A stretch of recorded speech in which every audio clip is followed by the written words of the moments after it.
Deuteronomy 6:4. Hear, O Israel, the Lord our God, the Lord is one. Shema Yisrael, Adonai Eloheinu, Adonai echad. This passage of Scripture, known as the Shema, was said by Jesus to be the first and greatest commandment. Matthew 22:38. It is the most recited prayer in Judaism and the foundational maxim of biblical monotheism, declaring that though Israel was surrounded by nations which worshipped the multi-personed gods of heathenism, the true God was but a single divine being.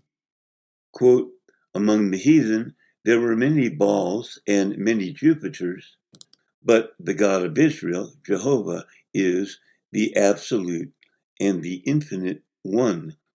Pulpit commentary.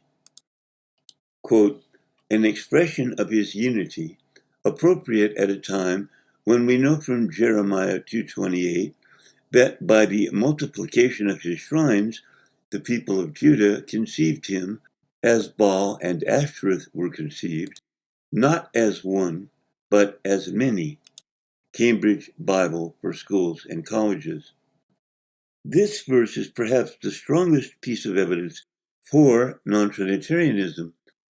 How is it that Trinitarianism offers it as proof of its position? Compound unity.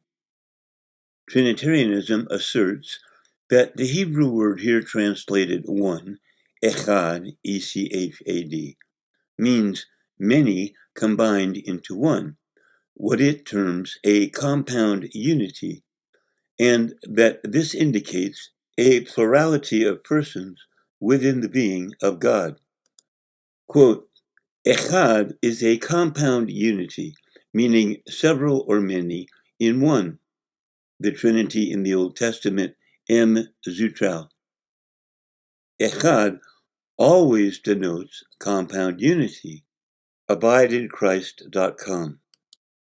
In the word echad, you have a compound unity, the three persons of the one God.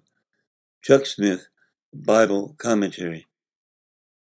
In support of this assertion, Trinitarianism points to instances in which echad is used of a single entity being composed of several parts, such as evening and morning making one day, Genesis 1:5, a man and his wife becoming one flesh, Genesis 2:24, mankind being one people, Genesis 2:24, and one cluster being made up of many grapes.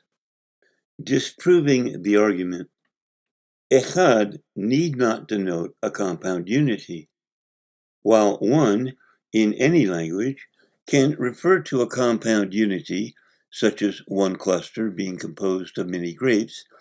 In the majority of Old Testament verses, echad is used to denote a simple, non-compounded one. For example, quote, he took one echad rib, Genesis 2:21. We are all the sons of one echad man, Genesis 42:11. One echad son is no more, Genesis 42:13. One echad king will be king for all of them, Ezekiel 37:22. A single rib is not compounded of many ribs, nor a single man of many men, nor a single son of many sons, nor a single king of many kings.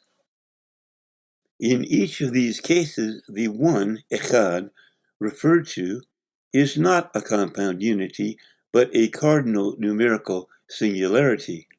Other examples include one echad language, Genesis 11:1, one echad bush, Genesis 21:15, one echad cow, Exodus 9:6, one echad law, Exodus 12:49, one echad door, Ezekiel 41:11, one echad reed, Ezekiel 45-8, one echad gate, Ezekiel 48:31, and one echad saint, Daniel 8:13.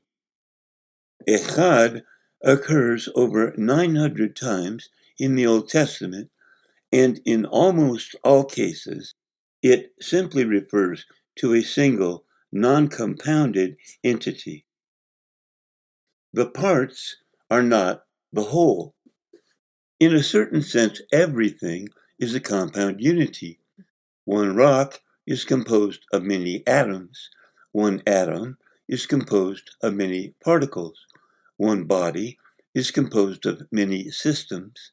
One grape is composed of skin, seeds, juice, and stem. One cluster is composed of many grapes. These may all be viewed as compound unities, yet in no instance do the parts equal the whole. An atom is not a rock.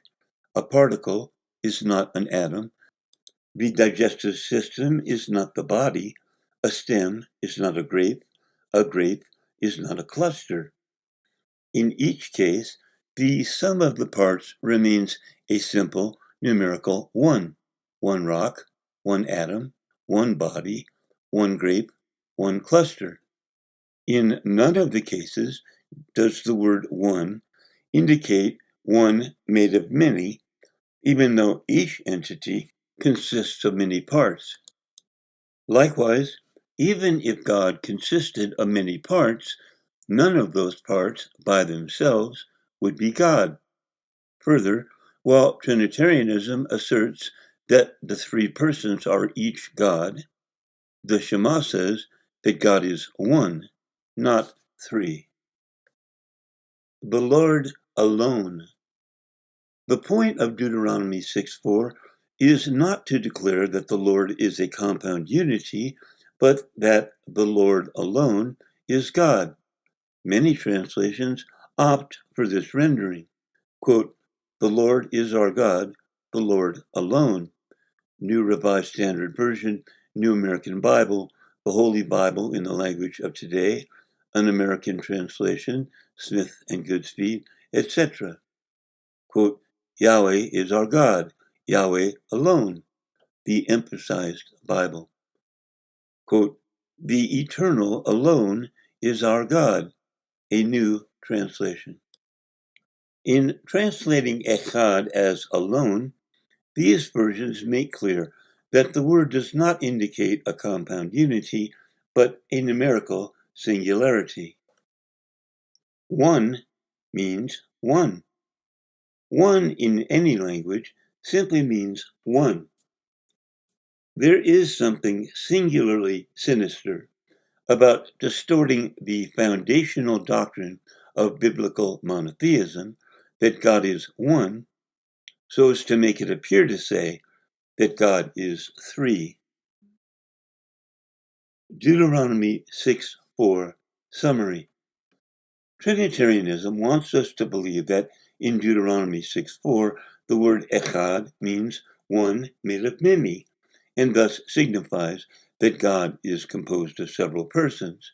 But in fact, in its over 900 occurrences in the Old Testament, echad most often applies to single, non-compounded entities, such as one man, one son, one king, one rib, one door, one cow, etc.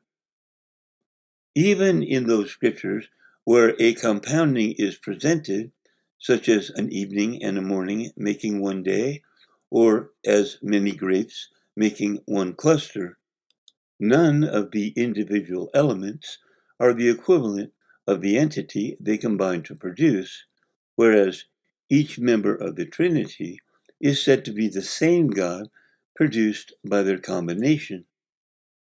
Further, the extra-biblical, not found in the Bible, concept of compound unity is not restricted to a triune God. The same concept can be applied to any entity, for there is nothing which is not compounded from lesser elements. Moreover, many translation versions of the New Testament clarify that echad is intended to convey the idea that Jehovah alone is God, not that Jehovah is three divine persons compounded into one God. And lastly, Deuteronomy 6:4 itself states that God is one, not three, nor three in one. Conclusion: the truth-perverting and Bible-contradicting notion that Deuteronomy 6:4 speaks of several divine persons compounded into a single deity is a deceptive and sinister, if not outright diabolic, attempt to replace the foundational tenet of biblical Judeo-Christian monotheism, that God is one, with its antithesis, that God is three,